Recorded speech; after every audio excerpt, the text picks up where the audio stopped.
Well, greetings and salutations, everybody. Welcome to my YouTube channel. My name is John Campea, and this is Mailbag. What is Mailbag? Well, I'm awfully glad that you asked. See, every day on the John Campea Show, Monday through Friday, we take the second half of the show to take your live comments and questions if you're watching live. But what if you're watching the John Campea Show any of the other 22 hours during the day? Well, good news.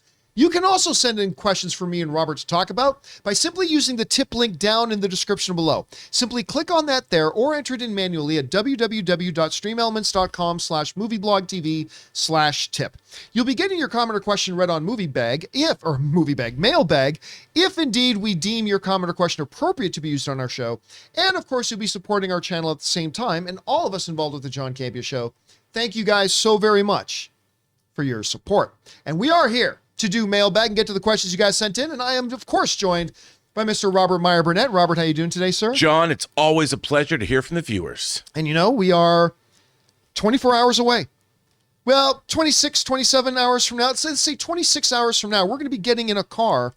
Brought the wrong screen. We're going to be getting in a car, driving to go see our screening of the Batman. Dude. Like about 29 hours from now, we will have seen the Batman. Dude. My most anticipated movie of the year.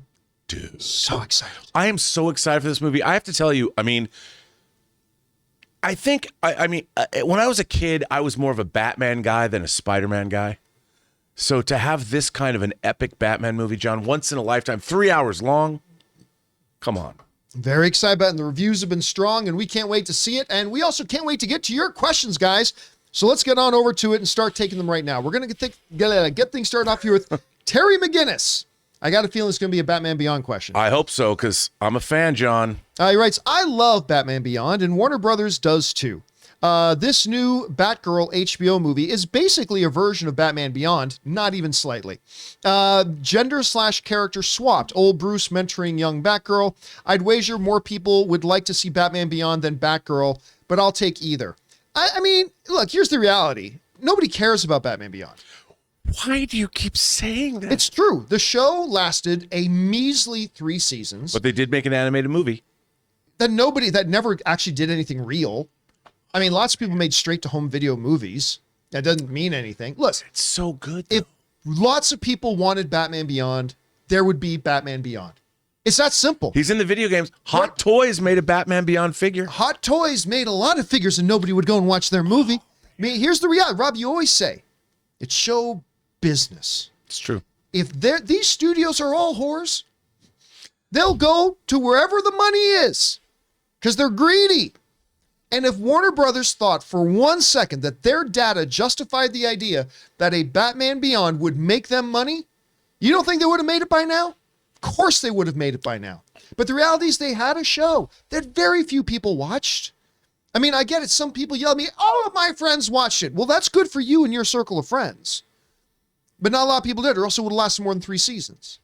And it would have had more traction by now. And I get the fan community has a very strong following. Now, but that all being said, I've said before, I think Spider-Man Into the Spider-Verse probably breathed a lot of life into the idea of a Batman Beyond. I agree. think probably even people in Warner Brothers saw the success that Into the Spider-Verse had. Very similar situation. It's not your mainline understood Spider-Man. Everybody knows Peter Parker. This is Miles Morales.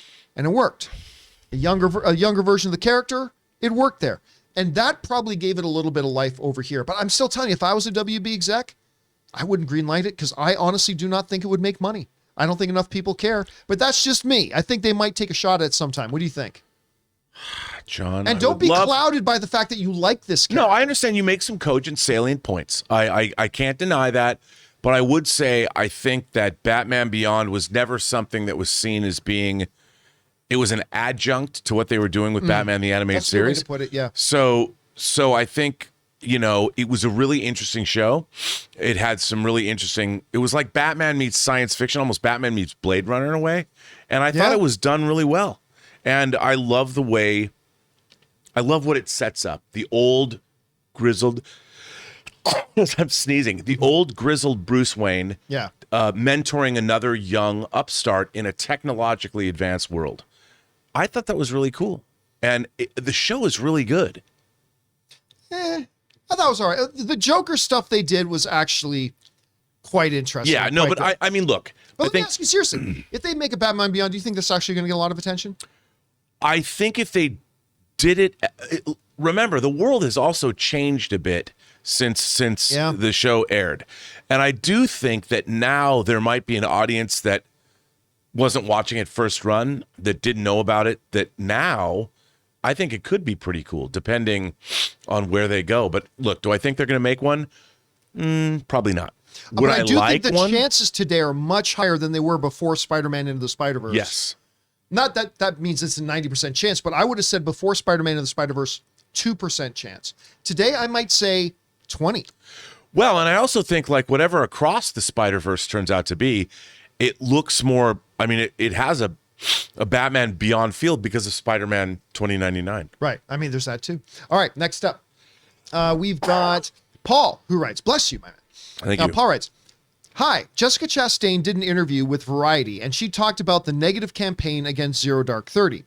Do you think Chastain was better in Zero Dark 30 than Jennifer Lawrence, who won Best Actress was in Silver Linings Playbook? No. I love Jessica Chastain. I love her. Me too.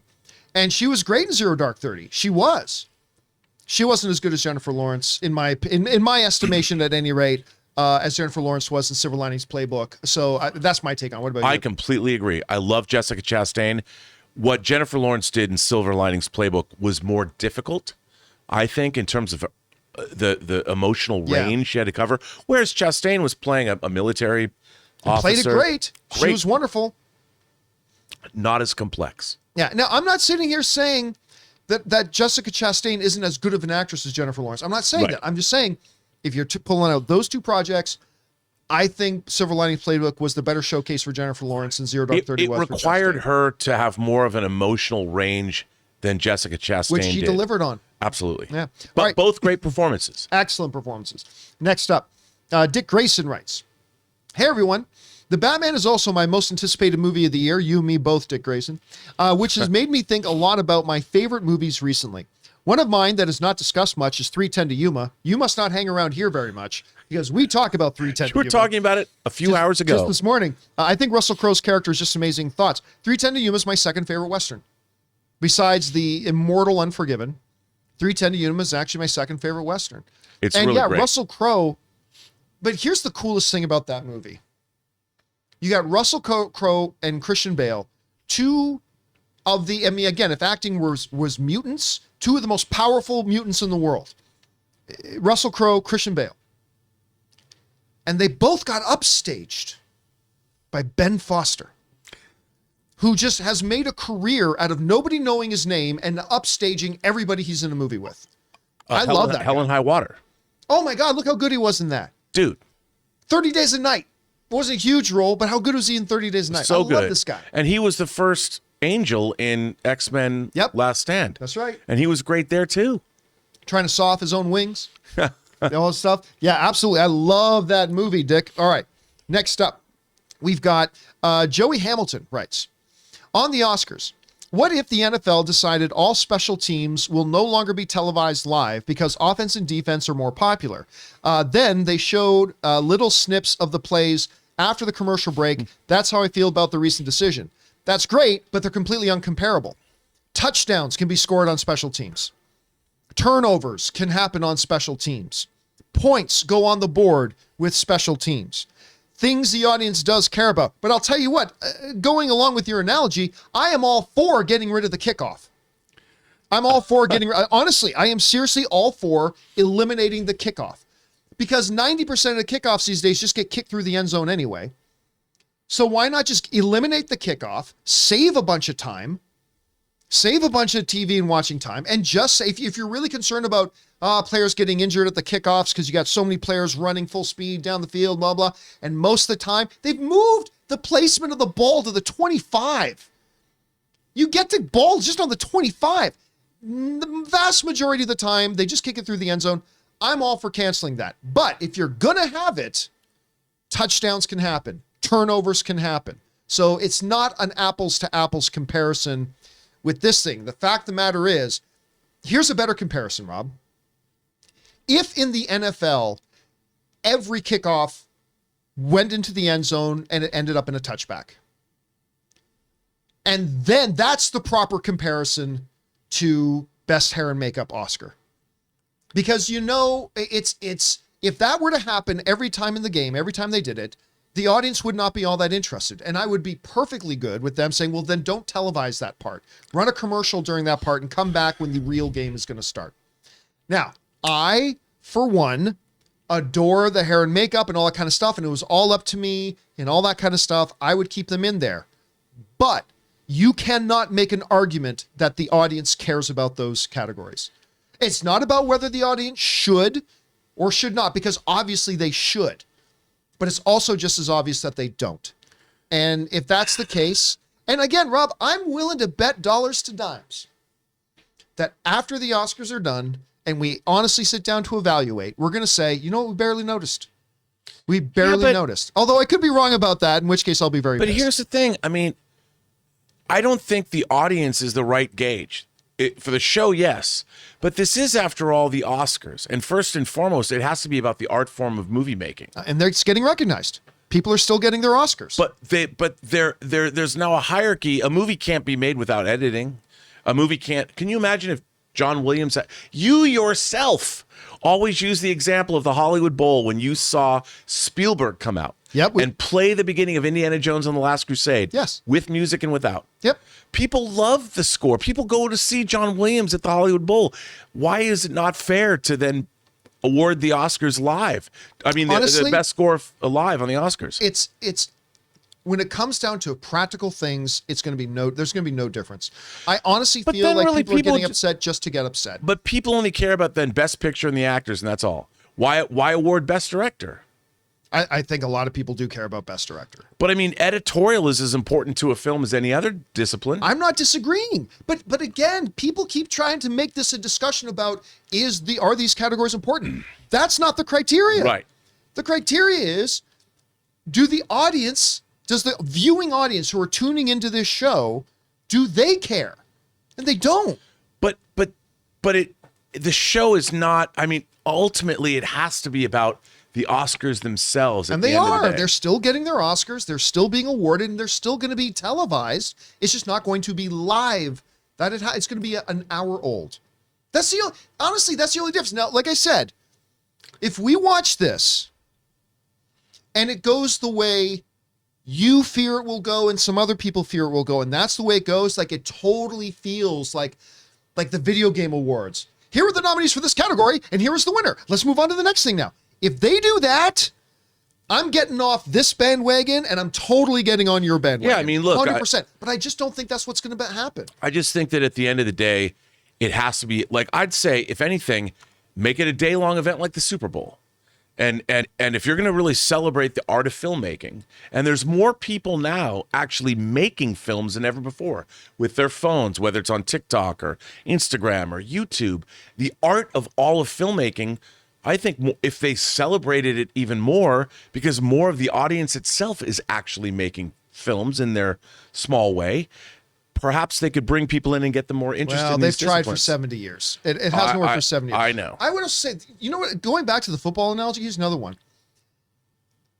You ever notice when it comes to MVP, it's only ever quarterbacks? Every once in a while, it'll be a running back. Yeah. Every once, I think maybe a wide receiver has won it once or twice. I don't know if a defensive player has. An argument to be made that Aaron Donald has been the best player in the National Football League for the last 5 years, but he's not. I don't believe he's ever been. I honestly don't know if a defensive player has ever won MVP. Somebody write in and let me know. But if the Super Bowl taught us anything, games are won and lost by your offensive line. Oh. The Seahawks could tell you that. Oh, the Seahawks could absolutely tell you that. But if you watch the Super Bowl, you know you win and lose based on your offensive line. Yeah. Those are the MVPs. But they're not the ones who get their t-shirts sold. They're not the ones who get put in the NFL commercials. They're not the ones who get awarded at the whatever. They're not what they call in the business the skilled positions or the ones the audience get. Should the NFL be required to promote and sell left tackles shirts and paraphernalia as much as they do? I don't know.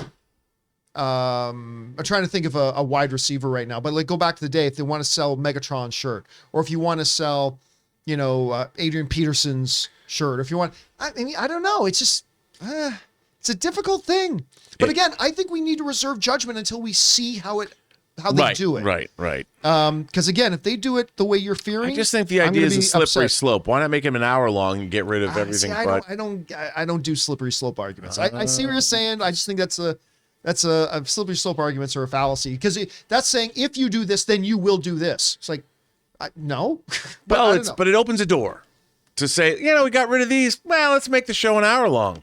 But I would think from a monetary standpoint, if people are still tuning in and watching, make it 4, 5, 6 hours. Make the whole thing. Make it a day, noon to 6. But that's become a problem today. As attention spans get shorter and shorter and shorter, that's just not practical. And by the way, somebody wrote into me the other day saying, you know what? A lot of the major award shows have categories that they present offline. I know. And no one ever complains about it. No one's ever said one thing about it.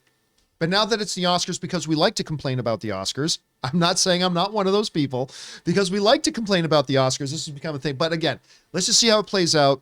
We'll go from there. All right. Next up. Let's see. LJ Andrade writes, I have a theory about the Multiverse of Madness. No. Somebody writing with a theory about the Multiverse of Madness? I can't believe it. It's unbelievable. LJ writes, I have a theory about the Multiverse of Madness. In the Super Bowl trailer and main trailer, it supposedly showed zombie Wanda and her fighting the Illuminati, which I actually think is our main Wanda possessing variant Wanda, thus having the red eyes. Yeah. Listen, look, all I know is that we saw in the trailer, there are multiple versions of Wanda. We saw Wanda standing with herself. So how far they're going to go with that, I'm not quite sure. Or is that a vision? Or is it a dream or a vision or something like that? So I don't know. A different vision than the guy vision. Yeah, not white vision. Yeah, not a vision. A vision. Or so LJ, you might be absolutely on the money with that. All right, next up. Tatman writes, 1 of 2. I finished watching your Batman Begins movie club, and it inspired me to go back and watch the trilogy. Nice. Dark Knight Rises being of movie. Let me try this again. Inspired me to go back and watch The Dark Knight, the trilogy. Dark Knight Rises beginning of movie. Alfred tells Bruce, 7 years you were gone. I wish you never came back. I was hoping you found a better life. I think this was referring to his time traveling before the events of Batman Begins. Oh yeah, I think absolutely that's what it was. I remember you guys wondering just how long he was in and out of prisons testing his limits. Oh, actually, because we did wonder about that. It's like, we talked about it. The movie itself, Batman Begins, never lays out for us how long he was gone. But yeah, if that's the line from Alfred, that actually spells out a timeline pretty effectively, right? Yeah, although I think, yes, it does. But I bet he was gone even longer than that. And I don't think he was just in and out of prisons. I think he was traveling. No, he wasn't in and out of prison. He was going to like India to find the people, enlightenment, the Maharaji or whatever you call it. Probably went to Africa to talk to teachers. Went to Asia, throughout Asia. Anyone who had something to teach him, whether it was philosophically, scientifically, something about detection or whatever. He probably traveled the world learning as much as he could. Absolutely. All right. Next up. We've got Sam Fisher, who writes, 1 of 2. Talking about Hugh Jackman, I had a buddy whose sister went to school with Hugh Jackman's kid. Oh, very neat. Wow. My buddy and I were walking in our neighborhood, and we ran into his mother coming out of a store with a guy. I tune out a bit, and when my buddy and his mom say bye, I look up to say goodbye to the guy, and the guy was Hugh Jackman. And I think this was before Logan came out. Also, in that school was Vincent D'Onofrio's son, and we were on the same together once. I transferred to the high school. Yeah, I have heard there are interviews where Hugh Jackman talks about, cutting back on his schedule because he wants to take his kids to school. I remember hearing that. Yep. So that totally fits in with that. You know, it's really funny too. I was watching, I can't remember what it was specifically, but it was Hugh Jackman being interviewed for something, and it was in the pandemic era. So he was on Skype, right? And it was like a good half-hour interview. And it's just so funny watching Hugh Jackman being interviewed, and walking behind him is his wife, literally like with a laundry hamper of one of her kids. And one of his children then walking behind him to go to the front door. And I guess he's got a daughter that's got a boyfriend maybe. And like the boyfriend just comes in, he's standing there in the background, and he turned around and waved. It was like, you don't think of these people as having a regular home life. It's like his home life just looks like all of our home life. And he's just such a down-to-earth guy. Yeah, absolutely. And the thing is, look, even you and I, we're on a screen in people's, wherever they are, on their phones, on their computers. I mean, we have lives outside of the time we're broadcasting. Normal lives, John, where I'm playing with my hot toys. Which is why whenever there's like a picture we post of us, like whether it's the four of us out at dinner or at lunch or at a movie theater, it's like, it's so weird to see you guys out of the studio. It's like, yep, we just go and do this stuff Yeah, too. we just live here. All right. Next up, we've got Paul D. Rummer writes, happy birthday for the weekend, John. Thank you so much. It's mine on the 28th of February. I watched Studio 666 on Friday. I had a lot of fun watching. That's today right now. I had a lot of fun watching the Foo Fighters deal with being in a horror situation. Just wondering if you had the chance to see it. Thanks for bringing on the filthy. I did not, because this weekend was my birthday weekend. Right. Ann and I went out of town, so I have not seen Studio 666 yet. But I am very down to watch it. I'm going to see it in the next, well, not tonight. We're busy tonight, not tomorrow because we're watching Batman, but maybe Wednesday or Thursday I'm going to around to see it. I know you've been excited for this movie. I'm dying to see it. As a matter of fact, because, Foo Fighters, of course, Nirvana, Dave Grohl, and all that. I've received so many messages from people in Seattle like, Rob, you got to go see this. It's so much fun. It looks fun to me. The trailer was great. Oh, the trailer was absolutely I just want to know, I want to know how this movie got made. Like, I love the idea behind it. Was it Dave Grohl's idea? Did somebody pitch him the idea? I want to read the making of story or buy the Blu-ray and see the definitive behind the scenes, because I can't wait to see this. It looks so much fun. I'm very excited to see it. All right, next up, we got Korea Got Soul, who writes, hey, John and the gang. I am buzzing. Wait a second. Oh, yeah. I am buzzing with excitement for Doctor Strange. I've heard you talk about Doctor Strange a lot and specific cameos. The one person who I haven't heard you talk about that much is America Chavez. I know who she is and her backstory. But is she going to be a prominent figure in the MCU moving forward? Or is she going to be just a side character? I hope not. Personally, I would love to her go after Kang, punching through multiverse, and he is trying to get away. Yeah, look, obviously, the real answer to that question we won't know until we see Doctor Strange 2. My guess is this is not a character they're setting up for her own franchise. That's just my guess. I agree. I have a feeling like she is going to be a new mainstay in the MCU, but I don't foresee an America Chavez show on Disney Plus, although that would be more likely. And I certainly don't foresee an America Chavez solo film. So my guess is she's going to become a fixture in the MCU, but a fixture like Wong. Like you're not going to get Wong, the temporary. What's the role again? The Sorcerer Supreme. The temporary Sorcerer Supreme. I think he's a mainstay fixture in the MCU. Yeah. And I think maybe that's going to be the thing I don't know. What do you think, Rob? I agree. I mean, I see America Chavez as being in the MCU. I don't know if they would make a show about her, maybe a Disney Plus series or something. But I don't know. Because maybe the door gets shut on the multiverse after this. We'll have different variant timelines, but not a bunch of different universes. That's okay. I like that. All right. What's next? We've got Mike Prez, who writes, one of two. I'll preface by saying I do have Scottish heritage, so maybe that's why I find it intriguing. James Bond in Skyfall visits his home of the same name in Scotland, the same mansion his father, Andrew Bond, lived. James's father is Scottish. So, with Andrew's generation, it makes sense the way James looks in the film. That doesn't mean it can't be changed for someone else to play Bond next time. Onwards and upwards, John and Rob. Thanks for all you do. I'm not quite sure what it is Mike said. Is he saying that Bond should be Scottish? That he looks Scottish and you can play Scottish? Sean Connery was Scottish. Well, yeah, you have the Connery Bond. What do you think about that? Look, I mean, I like the idea of a Scotsman being Scots blood, being part of the Bond franchise. I like that. But on the other hand, Bond is Scotland was different than, say, Ireland, but Bond should just be from the UK. He should just be an Englishman because he's British Navy. But you know what? If you're Scottish, you are UK, right? You're UK, yes. Yeah. You are UK. So I think, why not? I like a Scotsman being Bond. I like it. I don't know who they're going to cast as the new Bond.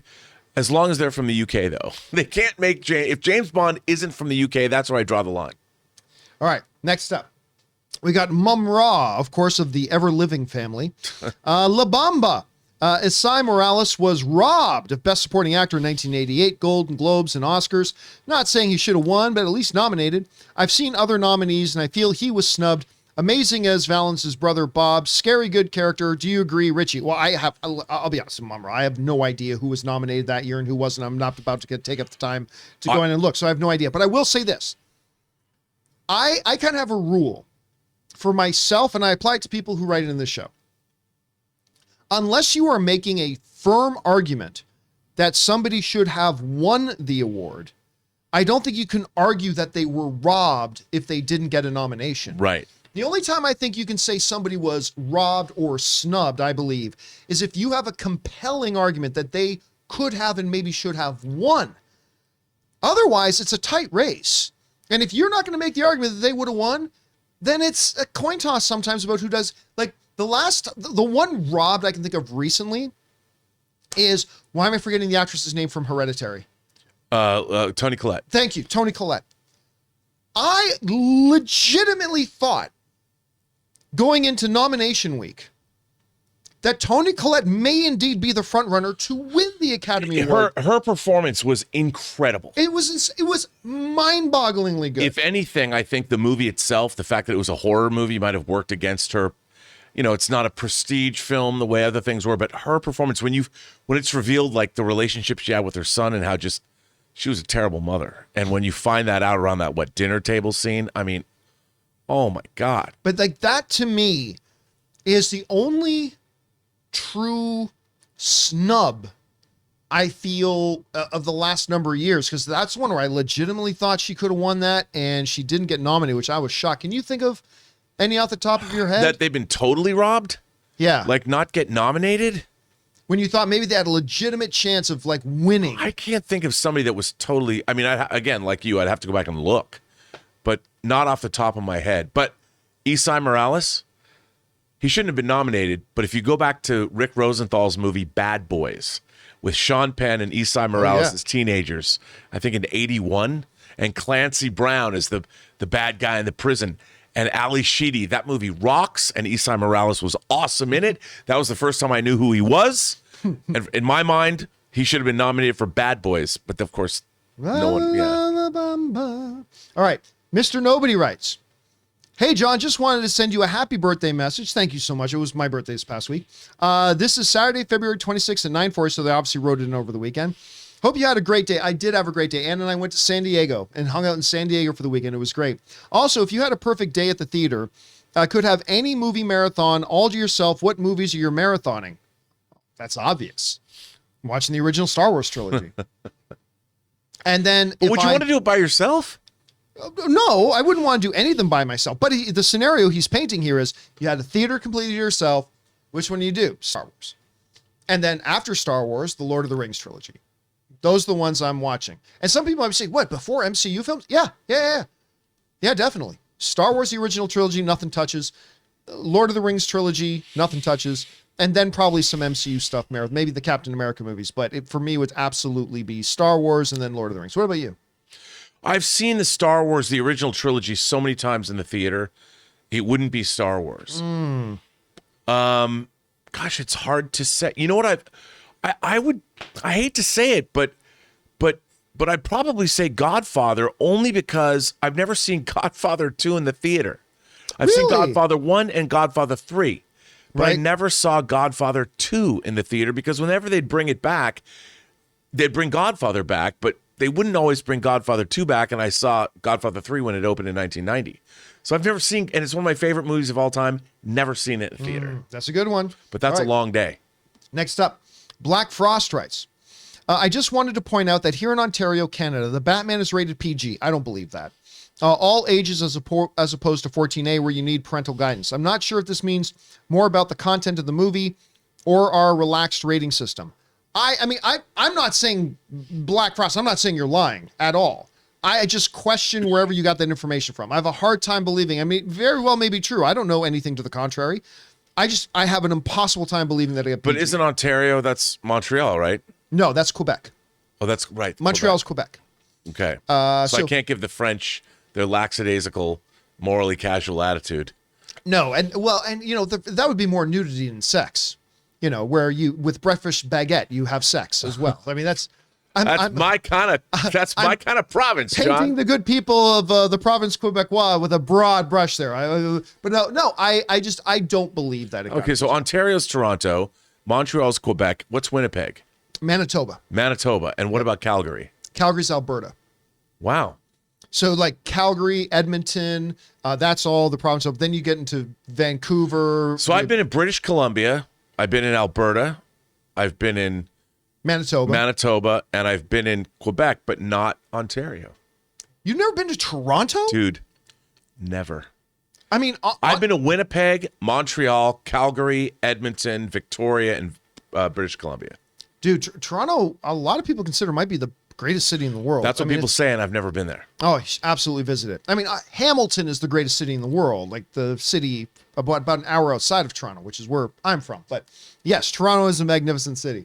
All right, next up, Scott Lang fan club. You and me both, brother. I love Scott Lang. The poignant scene in Endgame where Scott sees his adult daughter brought me to tears because of both actors. Emma Furman played his daughter so well. I hate that Marvel announced her recasting online without even telling her. Show business, I guess. Oh yeah. I mean, look, I know this sounds heartless and all that stuff. They didn't owe her anything. Don't get me wrong. If I'm a Marvel exec, I'm bringing her back. I'm recasting. And if they had asked me, that's what I would have wanted. But they were under no obligation for that.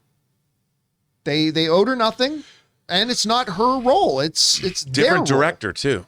Yeah. You've got in Quantum Mania a different director. So if they wait a second, Peyton Reed's directing Quantum Mania, right? But he didn't direct Endgame. Oh, I see what you're saying. Yeah. So perhaps Peyton Reed wanted a different actress. I don't know if that's true, but maybe. And I get it. It seems a little cold. Yeah, but it's business. But also, she didn't have a big scene, and in Quantum Mania, maybe she's required to do the character. It was a good scene though when her and her dad. Dude, it's a great scene. Great scene. But there's got to be a reason why, because that scene is so great. But maybe she has a much bigger role, and the actress hadn't.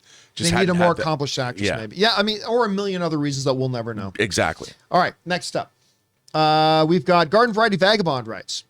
On Shakespeare adaptations, oddly, I like the Ethan Hawke 2000 adaptation of I never watched this one.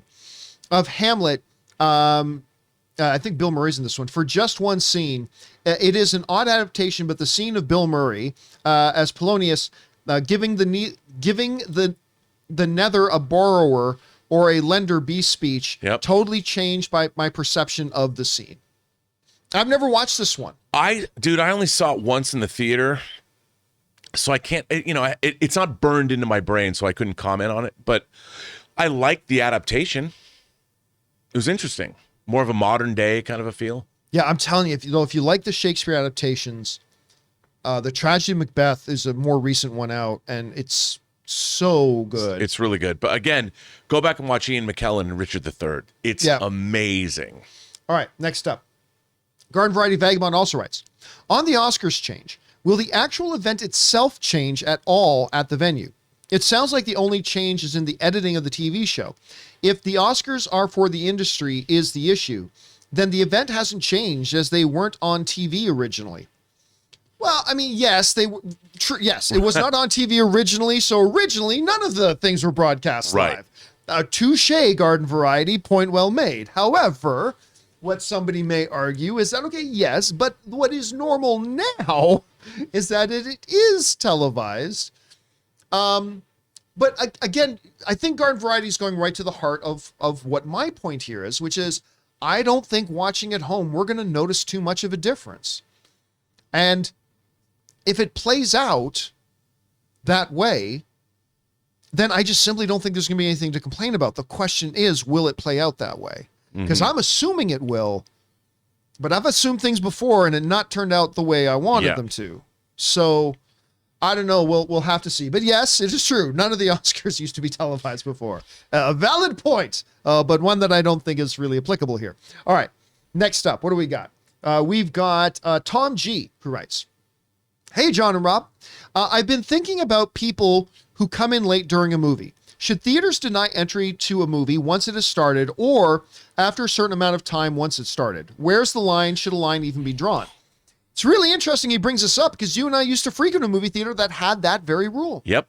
The ArcLight here that's now been closed down, they had that rule where if the movie has already started, you can't go in, which I loved. Because you have to understand, the ArcLight was like an airport. When you go into the ArcLight, they had the big arrival destination board. It was awesome. With all the things. A giant clock. And then clock showing it and all that kind of stuff. And the basic analogy was, if you ain't on the plane by the time it takes off, the plane's gone. And they had a rule there, because I remember my friend Gray Drake, who was great. Former senior editor of Rotten Tomatoes. She's in my documentary. Absolutely love Gray. She's a delight. But she used to be a manager at the ArcLight. And she once very famously got into a fight with Quentin Tarantino because Tarantino showed up late for a movie and she would not let him in. And he raised his sting. Now, apparently later on, they moved past their issues and they get along now. Yeah. But I mean, I love it. Now, look, you could make the argument, and I understand. Well, look, if the problem is you're watching a movie and you're afraid of people walking in as you're trying to watch a movie, well, then are you going to ban people from getting up to go to the bathroom during the movie?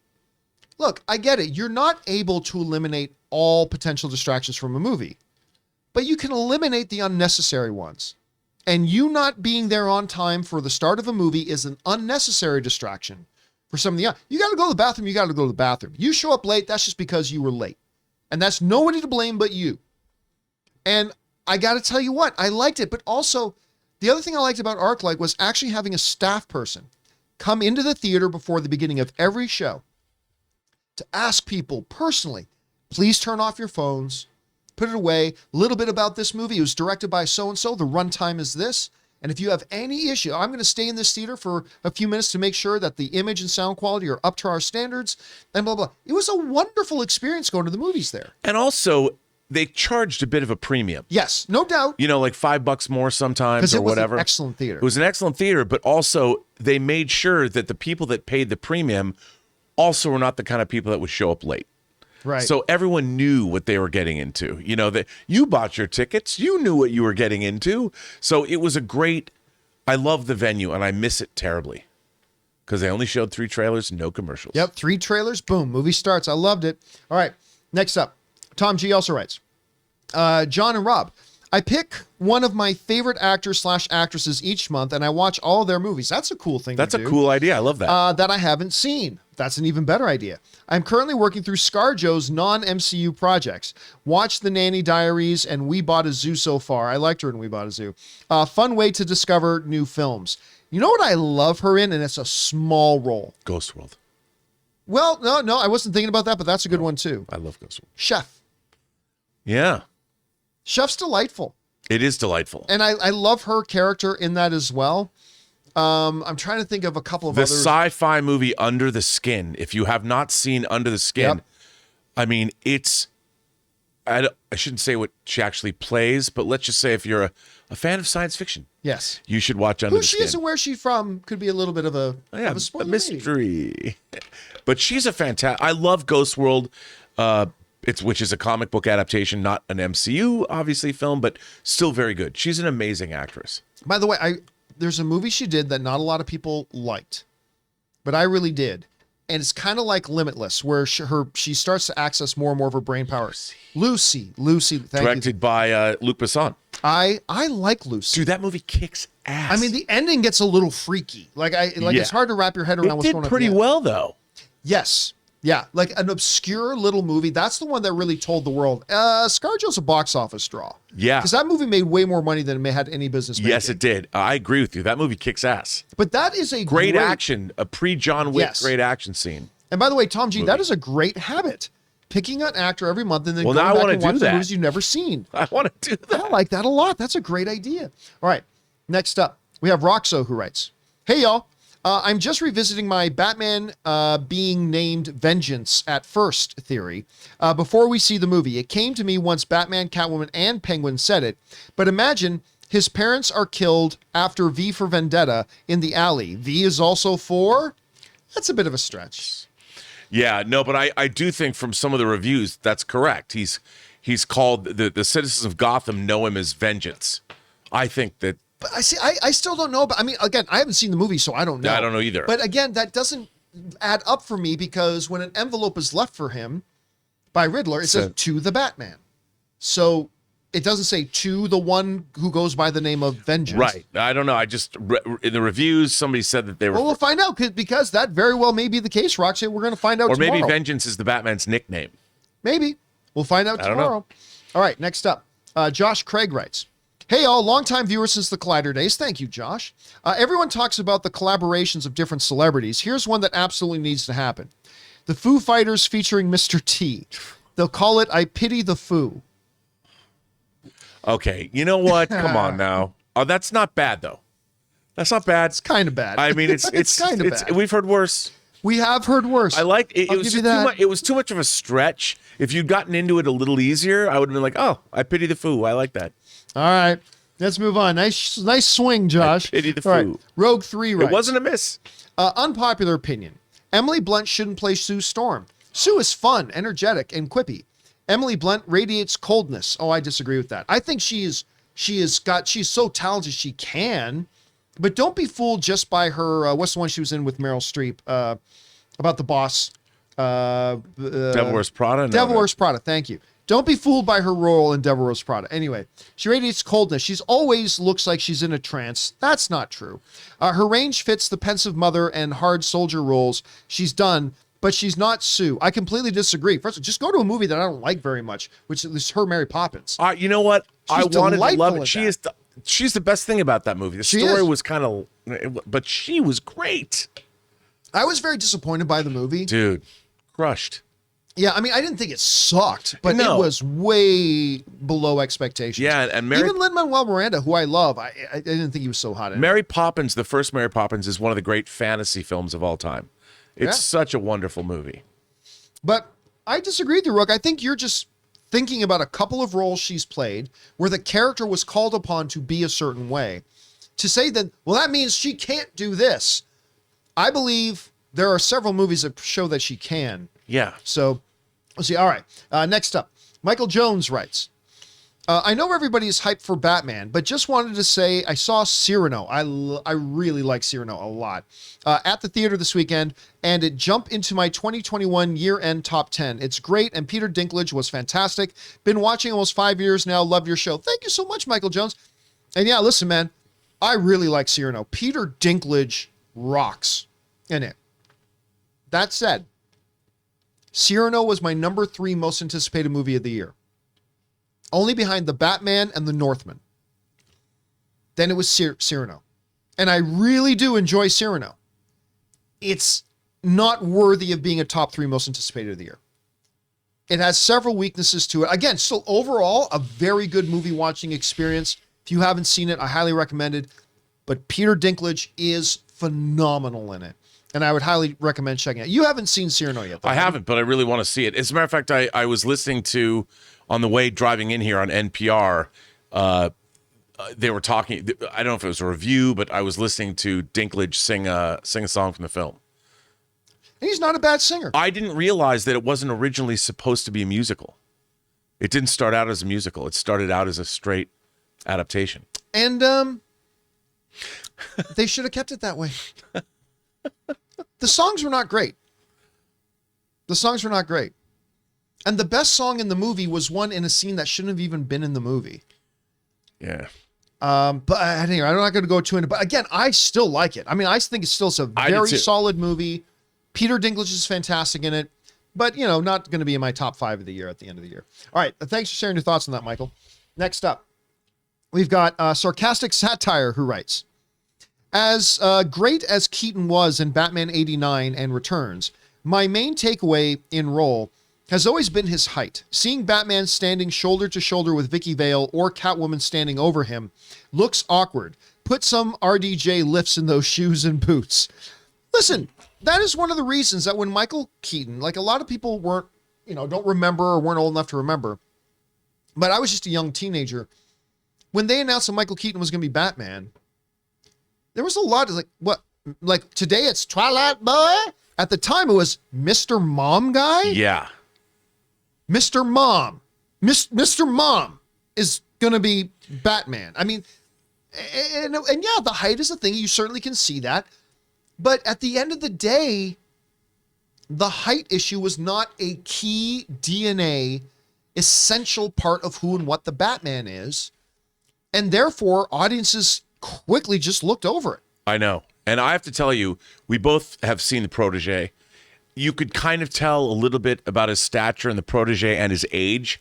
But again, he's a badass in that movie. Yes, he is. And there's the scene in the alley, in the outdoors when he's walking and they try and assassinate him. And you would never know. That guy, I mean, he moves. He's a 70-year-old dude being directed by Martin Campbell, the guy who directed Casino Royale. And the way he fights, you would never know he's small of stature because he's fighting bigger dudes and he just takes those, he wrecks those dudes. Yeah, and listen, and Michael, he got himself when he got Batman, he got himself into the best shape he's ever been in his life. He worked hard, still not up to the comic book standard, but that was fine. This is and Rob, I'll tell you what, this is why the reason to me, when issues come up about, oh, one character was traditionally been seen as white, but now this time it's going to be played by black and stuff like that. It doesn't matter to me. Yeah, it doesn't. Because unless, if I'm trying to think of a character who's really known for their height. Let's say you're going to be in a biopic about Kareem Abdul-Jabbar. Known for his height. Known for his height. You can't hire a guy who's 5'11".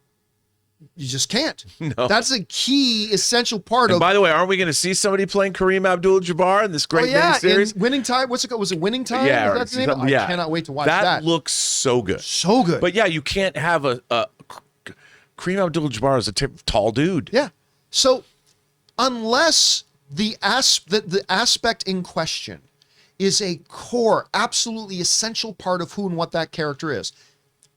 The height of Batman, yeah, we think of Batman as bigger, but is it a core thing about the identity of Batman? No. No. So Michael Keaton steps in, probably 6 inches shorter than we think of our Batman normally, and it was fine. It worked perfectly fine. That's why, and I think 99% of the time, when a black actor or an Asian actor or a white actor is replaced, like whenever that happens, as long as the character in question, that the skin color, the skin pigmentation of that character in question is not a key, absolute, essential part of the DNA of who that character is, then I don't care. No, and go ahead and change it. I mean, think about like even the Batman coming out. Does Jeffrey Wright is a great actor. I love Jeffrey Wright. He's Commissioner Gordon. Zoe Kravitz, Catwoman. Eartha Kitt in the 60s was black and played Catwoman. Right. Halle Berry has played, well, maybe she'd prefer to say that movie doesn't exist, but she played Catwoman.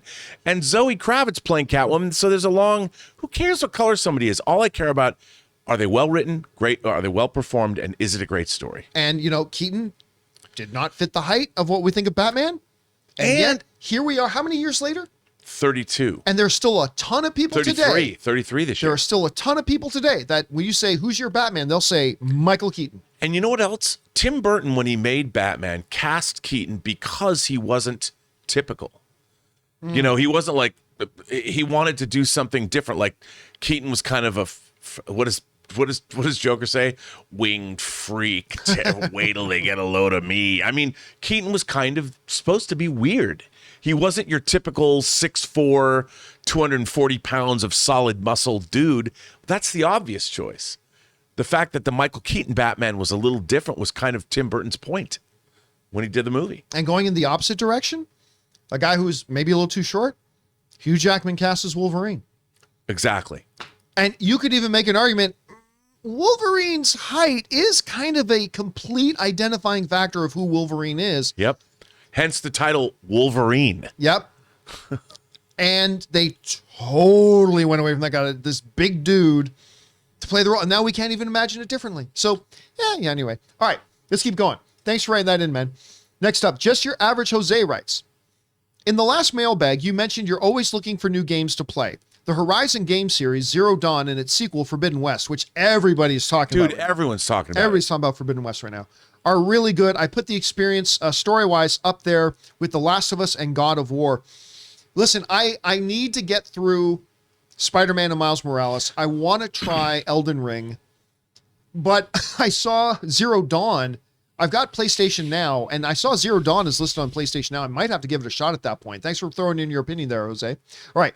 Alex writes, hey, John, here in Canada on Disney Plus, you can turn on parental controls that block all the content of a certain rating. That is most likely going to be the case with the Marvel Netflix shows coming over to Disney Plus. Love the show and the crew. And we were talking about that the other day, that other countries, Canada as well, countries that don't have Hulu. That's what Disney seems to do. Right. In the US, they do have Hulu, so they like to kind of separate it out. Rob, I think we brought this up the other day, but let me ask you again if we did. Do you see Disney, because I personally love Hulu, but do you see Disney leaning into, in the States, their separation? They got Disney Plus and they got Hulu. Or could you see Disney taking Hulu and absorbing it into Disney Plus, kind of like the way it is internationally? How do you see them doing it? John, honestly, I think that Disney Plus will absorb Hulu, only because Disney Plus is the brand name. I mean, Hulu's fine, and I like Hulu, but I do think that they will eventually come to absorb Disney Plus.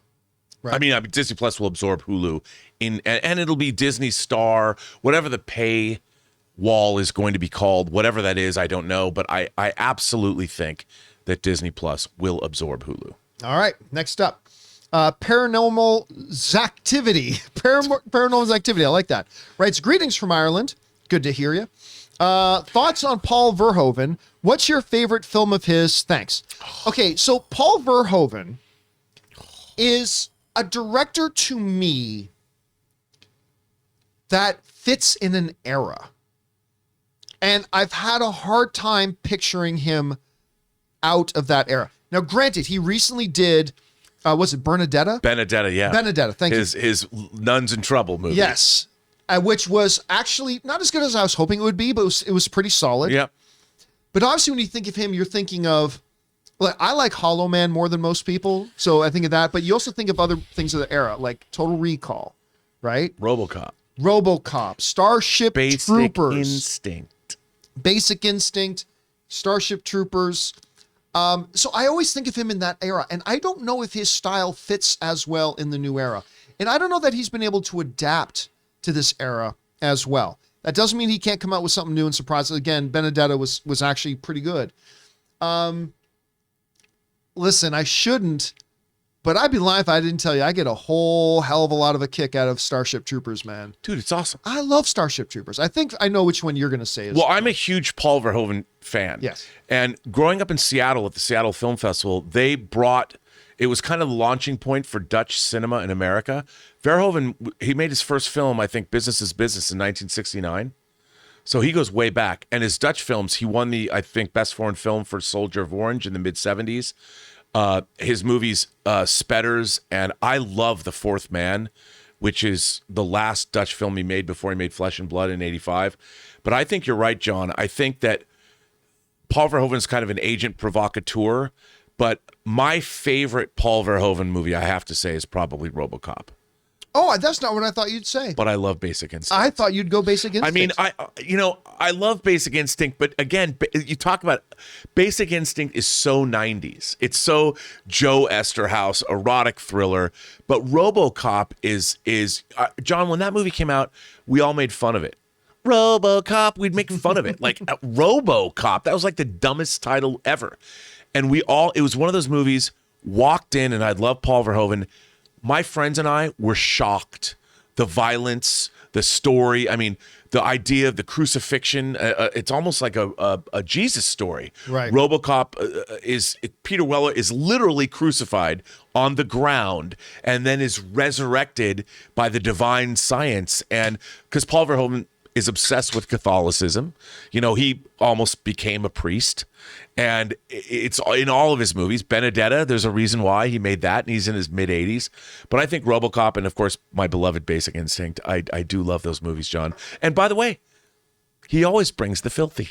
He does. And that, you got to give him. He always does. All right, thanks a lot for that, Paranormal.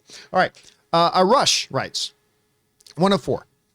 Hey, John and crew. First time sending in a tip, but I've been enjoying your show thoroughly for a few years now. Well, it's good to have you here, man. Thanks for writing that in. Thanks for the support, too.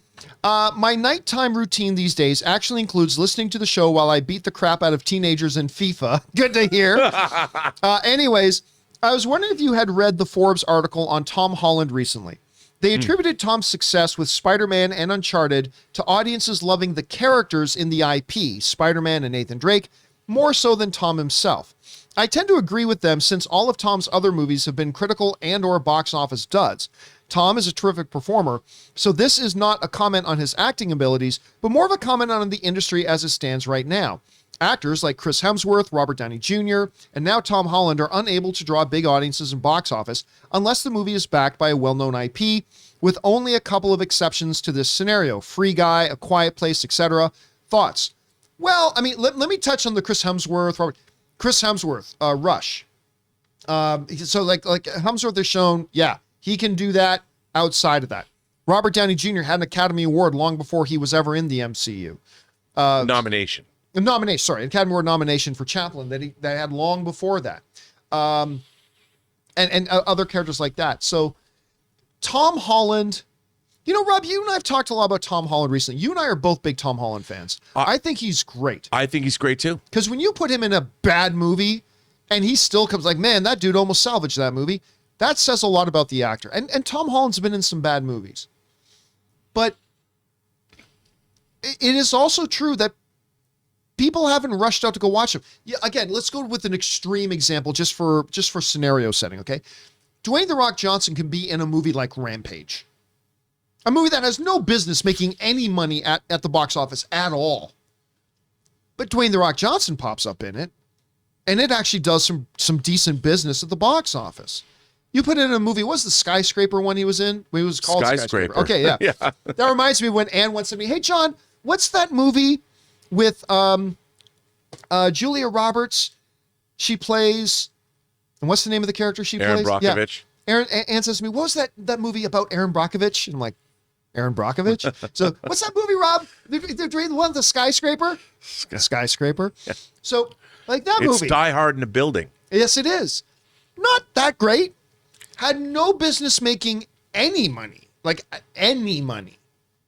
But you put him in, it makes money. Tom Holland does not have that ism to him. You know, whether it's a magnetism or whatever, he doesn't have that yet. And I to a degree would agree with him. Look, if you put in, damn, what's the name of the kid again who played Percy Jackson? And then he was in that war movie with Brad Pitt with the tank drivers where he played War Daddy. Fury. Fury. He was in something, I'm freezing on his name. But you put that guy in as Spider-Man, that movie still makes $1 billion. So I think the story on Tom Holland is not yet written. I'll say that. Right. Also, look, I do think, like, I saw Cherry. I thought he was good in Cherry, but the movie was way over directed.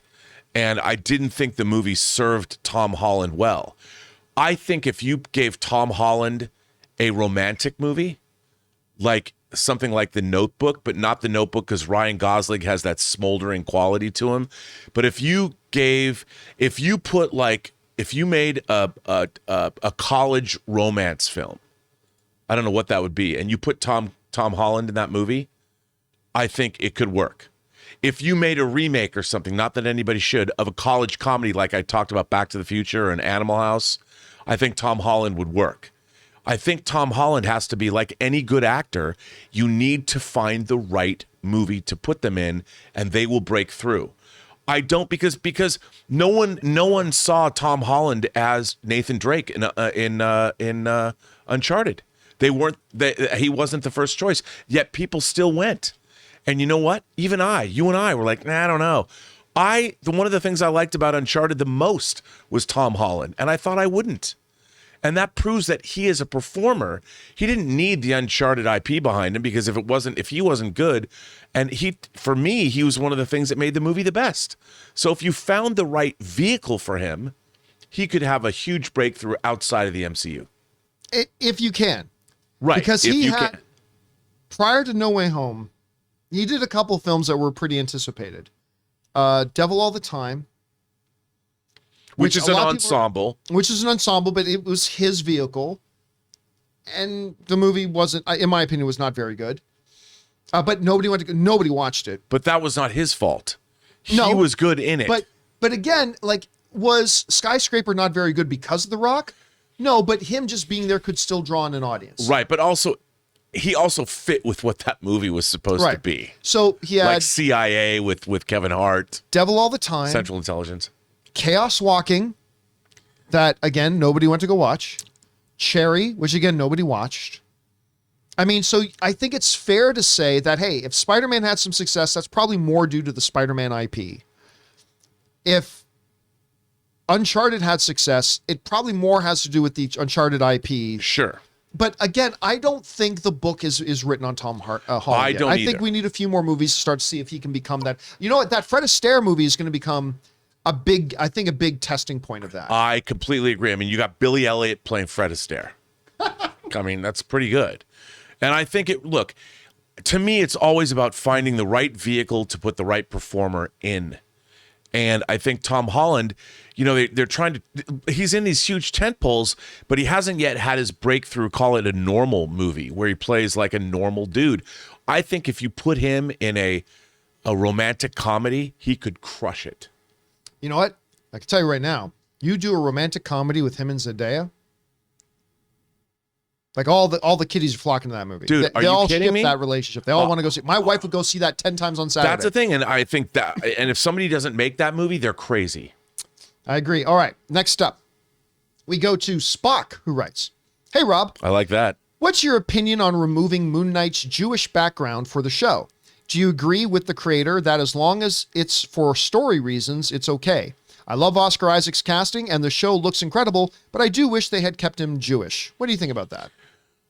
Well, here's the thing. That was something that more of his Jewish heritage was dealt with later on in the series. I mean, I always think that it comes down to the character and the story. And if they're not using his Jewish heritage, which I think they should, but again, that was not originally in the original conception of the character, that I don't think it necessarily really matters. Obviously, I don't want to see, Judaism erased from the world, but I don't think it's a big part of his character from its inception that became important later. Again, the Moon Knight I fell in love with was not mentally ill either, or pardon me, had dissociative identity disorder. That was also something that came later, where they took his multiple identities and actually turned it into a multiple personality disorder, which I thought was very cool.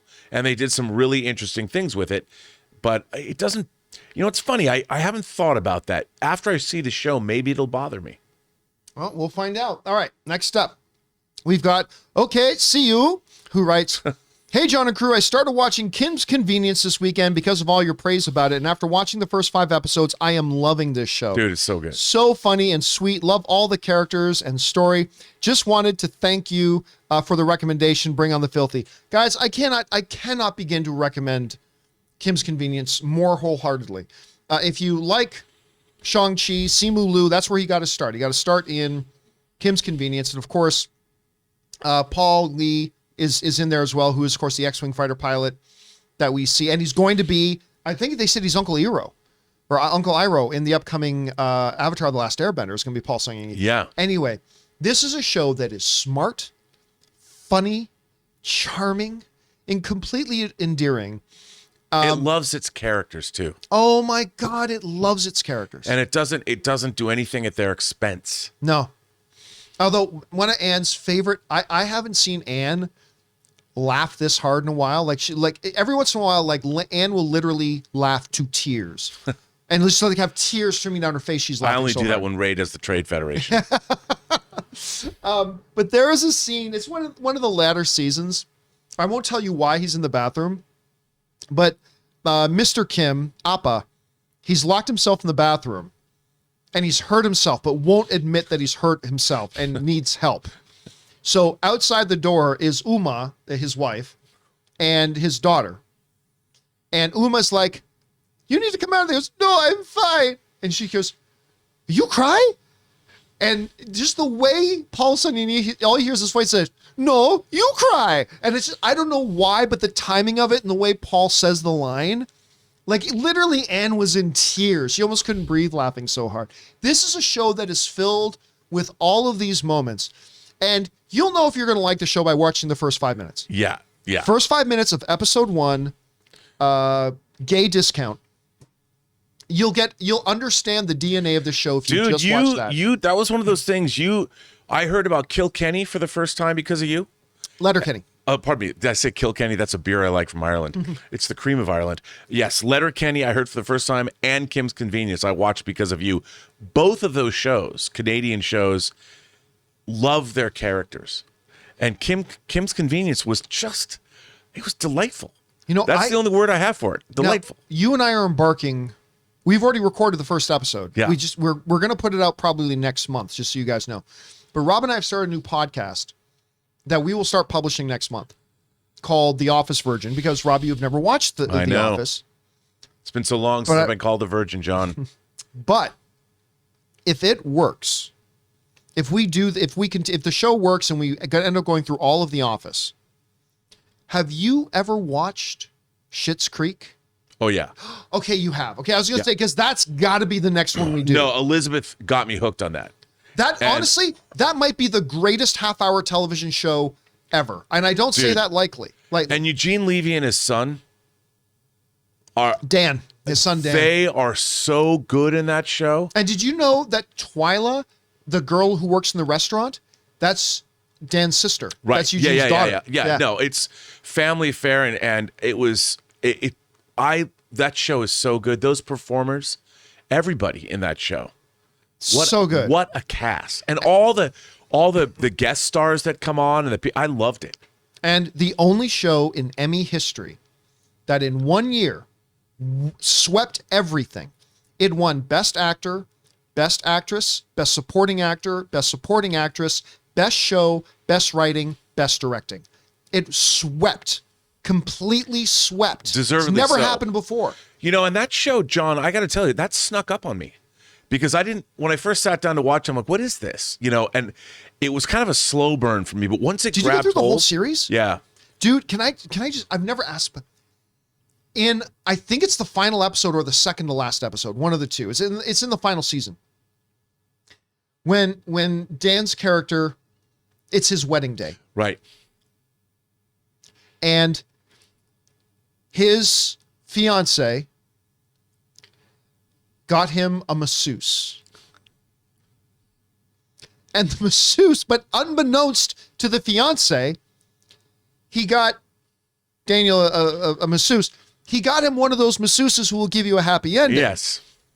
And he's like, oh my gosh, my husband is going to be so great. He got me a masseuse with a happy ending. And the husband's like, he's like completely beside. He's like, what? I didn't do that. He goes, like, did you really enjoy it? He's like, oh no. But then he looks at his best friend. I just remember that was a show that, you know what? Here's the thing I loved about Schitt's Creek too. Whenever you get a show these days where you have central like gay characters or whatever, at some point the show becomes about, and there's nothing wrong with this. I'm just saying I'm just so used to it. And it happens all the time. Whenever you have a show with a gay character, at some point it becomes about how society, like it's tough for them to be a part of society, right? And I get that. So I was expecting that. Schitt's Creek just never goes there. No, it doesn't have to. It doesn't. It's just a good Canadian town where everybody just loves everybody and accepts everybody. It's not even an issue that the characters never becomes an issue at all. And the one episode where Daniel's fiance has to come out to his parents because he never came out to his parents before. And I'm sitting there as a viewer expecting the stereotypical, you're no son of mine, or the parents got to deal with it. But instead, no, the parents, even in the show, the parents are like, oh, okay, no, we weren't upset that that's the case. We were just upset that you felt like you couldn't tell us. Right. We feel so bad that you felt, it's like, and that's as hard as they go. Everything's just about, the whole show is just about good people, good, flawed people. Yes. Being good yet flawed to each other. Right, but I love it. And the thing is, it's not like, I mean, they go hard at each other all the time. People, they yell and scream. And, oh my God. And it was, to me, the ultimate example of good progression in terms of the evolution of the stories we can tell is in Schitt's Creek, because ultimately it dealt with all these different issues. It showed us all these different things, but it wasn't a show about judgment. It wasn't like, well, see what you need. Here's what you need to learn from this episode. And that's one of the things I love, because my experience of the world has been sort of like Schitt's Creek. People are people. You're friends with, you're aware of your friends' foibles and family's foibles, but you love them anyway. But still, if they do something that you don't like, you're like, the F, man. Yeah. And that's what that show was. And it was Eugene Levy too set that tone. He set the tone. And Dan was the primary writer of the show. Yeah. And he's an incredibly talented guy. Oh, dude, Evie's got a new credit card commercial on that I just laugh my ass off every time it's on. I mean, guys, seriously, Canadian television, as proudly Canadian as I am, before moving to LA, I wouldn't have told you about the glories, undiscovered glories of Canadian television, like the Beachcombers. Like, if you're Canadian, you'll know what I'm talking about. Or Degrassi. I mean, a lot of people like Degrassi. But seriously, they have made the best television. Like, between Kim's Convenience, Schitt's Creek, Letterkenny. I mean, they've just been crushing the comedy, doesn't Eugene Levy come from like SCTV? Yeah, that's Rick where he got Moranis and all, and John Candy and and Bob and Doug McKenzie. The whole thing. I mean, what is it? What's up with you in the water in Canada? It just makes people funnier. And beer. Apparently, a lot of beer. Funny though, a funny that we don't have in the United States. All right, sorry, I went off on this total Schitt's Creek tangent. But right. Yes, watch Kim's Convenience. All right, next up, what do we got here? We got Taylor Olsoy, who writes, have you guys watched Attack on Titan? And if so, will you be doing a review of the show after the season? No, absolutely not. After this last season, new to the channel and love the content. I'm not actually a big fan of Attack on Titan. I first got exposed to Attack on Titan because my wife picked up the graphics, the novels, and I really liked it. And so I tried watching the animated, and the animated stuff just didn't work for me nearly as well. I love the premise. Oh yeah, the premise is incredible. I have read some of the manga, and I've seen I want to say movies, compilation movies where they cut together, but I haven't, and there's a live action version. Yeah. But I don't know much about it, but it's wacky, it's weird. I gotta admit too, the story lost me a little bit. Like, I love the idea of the Titans and the Mega Titan and all that kind of stuff, but once you find out they're just people who got changed, it lost me a little bit at that. But anyway, that's just me. But you know what? A lot of people love it, and that's great. I mean, that's awesome. All right, next up. Nick Soto writes, hey guys, fun fact. Since 1981, only Birdman has won Best Picture without having received a Best Film Editing nomination. If history repeats this year, only 4 out of the 10 Best Picture noms meet the same criteria. Don't Look Up, King Richard, Dune, and The Power of the Dog. That's an interesting. I remember we did some statistic when Black Panther got nominated. I didn't even think Black Panther was. I mean, I love Black Panther, but I didn't think it was even the best comic book movie of the year. But I remember going to things like this movie was like the first movie in I can't remember how many years that got nominated for Best Picture without a nomination for Best Director, Best Actor or Best Actress, Best Supporting Actor or Best Supporting Actress, cinematography or screenplay or editing. I don't think it was nominated for editing either. It was the first movie in forever that got a Best Picture nomination without having any of those. Yeah. But pointing that out, that come on, man, only Birdman one was one shot though, right, John? There's no editing in Birdman. That's such a good movie. Such a good movie. I got to go back and watch Birdman again. Looked like there was no editing. All right, next up. Kiri25 writes, hey, just wanted to say Rob is right. DC is in the MCU. It is absolutely not, and Rob didn't say it was. Both Superman and Batman are mentioned in the Eternals. Oh, this again. Now, as to what form they take in the MCU is unclear. Maybe they are movies or maybe they are real, but they are in the MCU. No, let's be fair. The comic books are. The stories. The stories are. They're fictional characters within the MCU. Yeah, they in as much as, look, there was an episode of Friends where an episode ended where Ross is in bed and he starts humming the theme to Star Wars. Da, da, da, da, da, da. And then Jennifer Aniston comes to the door in like negligee in Princess Leia buns. And then he starts like, da, da, da. That means Star Wars was in Friends. No, just Star Wars was a part of the culture that Friends takes place in. Sure. People in the world that the MCU takes place in, yes, there are Superman comic books and Batman comic books. Batman and Superman are not in the MCU. So, and that's not what you were saying before. Yet. And never will be. Yet. You just wait. Someday, if Kevin Feige and Bob Chapek buy Warner Brothers from Discovery, maybe. But no, they are not in the MCU. Just being very clear about that. Yet. All right. Armando writes, better performance. Chris Hemsworth in Rush, Chris Evans in Knives Out, Chris Hemsworth in Rush. Evans is great in Knives Out. I love him in Knives Out. That whole last scene when he's outed and he's it's great. He is so good in that. Daniel Bruhl, first of all, absolutely amazing in Rush. But Daniel Bruhl and Chris Hemsworth in that movie were phenomenal. I'm not saying it was Oscar worthy, but I would say out of these Loved two, him. and I love them both, but I thought Chris Hemsworth Loved in him. Rush. Which one? You know, I would say Chris Hemsworth because he's playing a real person, whereas Chris Evans has more room to play as an actor. Right. But Chris Hemsworth has to be more. He has to exist in the real world, and he's trying to emulate somebody who really existed. So I would say that was a harder thing to do. All right. Next up, we've got Revenue Revolver writes, "Hey, John and gang, looking forward to watching the last series of Killing Eve. I think the first episode is tonight, but I'm also sad that this is the end for this. Absolutely love these characters. Is anyone else going to watch the final season? I am. And Rob, you're the one who turned me on to Killing Eve. And I remember after you raved about it to me, I better jump on. I think I got some kind of streaming app. Hopped on BBC America's streaming thing, started watching it, and binged the entire first season in like a day and a half. And the first season's great. Oh, yeah, it's very, very good. Really good. And it doesn't, I mean, maybe it lost a little bit of steam, but you got Jodie Comer, who that's really where she was discovered to the world. And a good Canadian girl. Yep. Sandra Oh.